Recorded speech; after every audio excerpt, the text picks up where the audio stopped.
Blessed rising family, one love.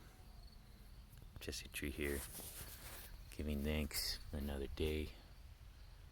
Cha sun is on the rise.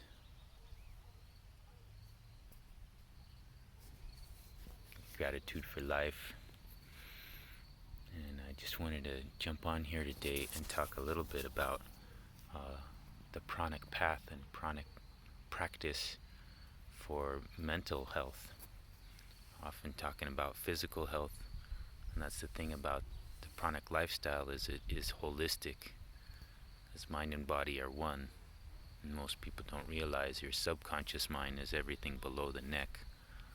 All of your nervous system, the nexus and ganglion of nerves, your heart itself is 60% neural tissue, and all the nerves extend all the way out to your all the branches of your tree, the ends of your fingertips and your toes. That's all part of your mind. And so we have in the pranic lifestyle that we have many tools for wellness. We have sun gazing. Sun gazing is an excellent way to restore your mental health, because getting in that full spectrum light and the infrared and getting your rods and cones stimulated by it helps process stress chemicals. It helps produce serotonin and other neurotransmitters. It resets your circadian rhythms, which, since most of us work with blue light on our screens into the evening in the dark, that really is disruptive. So that's another thing, is to try to put the there's different kinds of apps you can get on your phone so that it's more red light at night if you're working with that, or using blue blockers. And just this whole attention to light, that we're beings of light and that we're connected to the light. There's also tools like meditation. Meditation is the foundation of pranic practice, and a lot of people practice meditation but not consistently, and it's not important that you go for long periods of time for great meditations, but if you do it consistently every day, 5-10 minutes even, and I like to do it in the morning and in the evening, and that way, when you do it in the morning, it sets the tone and the vibration of the day, gets you on a good foot, gets you centered and balanced in your own energy. And then also winding down at night before you go into dream world, releasing the stresses or ideas, so that you can wind down and be more restful while you sleep as you segue into dream time. Other things are fasting and diet. Fasting is really good for your mental health, and so is nutrition. So if you need help with your nutrition, I offer amazing superfoods that can help you at the cellular level, and also to restore your microbiome through this product, Biomedic, that cleans glyphosate out of the body. But you can also work with things like sauerkraut, kombucha, even touching the earth like this. You start to absorb microorganisms from the earth, and you actually have the neurotransmitters are created in your gut, and there's more neural connections in your gut than there are even in your brain. So if you want the tree of your being to thrive, just like in permaculture we work on the soil, you want to work on your microbiome in your gut. And that process of meditation gets you into rest and digest. It stimulates the vagus nerve so that you can relax on down, because most of us are in fight or flight all the time from constant stress, especially in this day and age. Also, sexual temperance.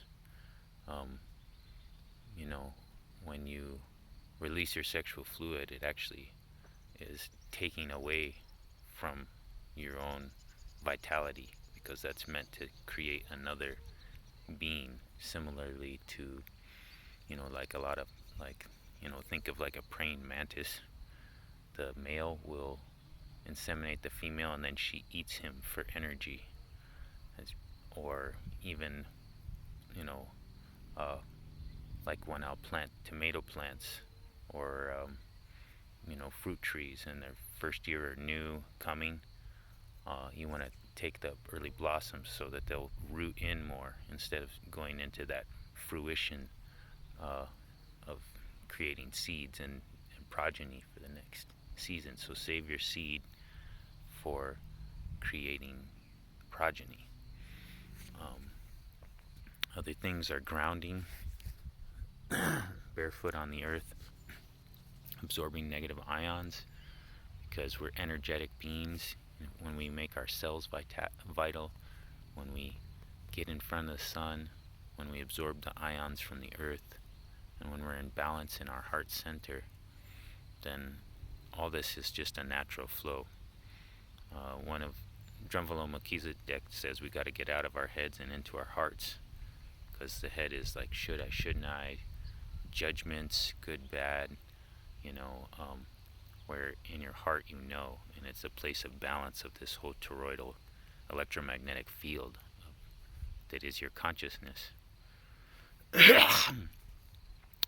So, and the other is exercise. Exercise is really great for mental health. Other things that are overlooked are simple things like a good night's sleep, which I can also help you with nutritionally. We have a product called Apothecary that you take at night. It induces melatonin, so you get better rest, and also it's high in ORAC minerals, so it rejuvenates your cells while you're sleeping. And observance of set times and cycles. You want to eat between I'd say 9 in the morning and 8 in the evening at the latest, because after that your digestion shuts down. And if you're eating at 9 or 10 at night, then your body can't rest and digest. It's still digesting while you're sleeping. So, and then gratitude practice. There's so many things. You can take a little gratitude journal and write down the things you're grateful for. These things have helped me greatly over the years. I definitely worked with depression in my 20s, from going to college and staying up late, drinking coffee, doing schoolwork, or partying too much, bad nutrition, bad sexual temperance practice, and in terms of just like many men, too much sexual stimulation. So just things to consider. I've had a lot of questions about it lately, and we definitely need to move into our resilience. Our mental health is core foundation, because we're mental beings primarily. The universe is mental.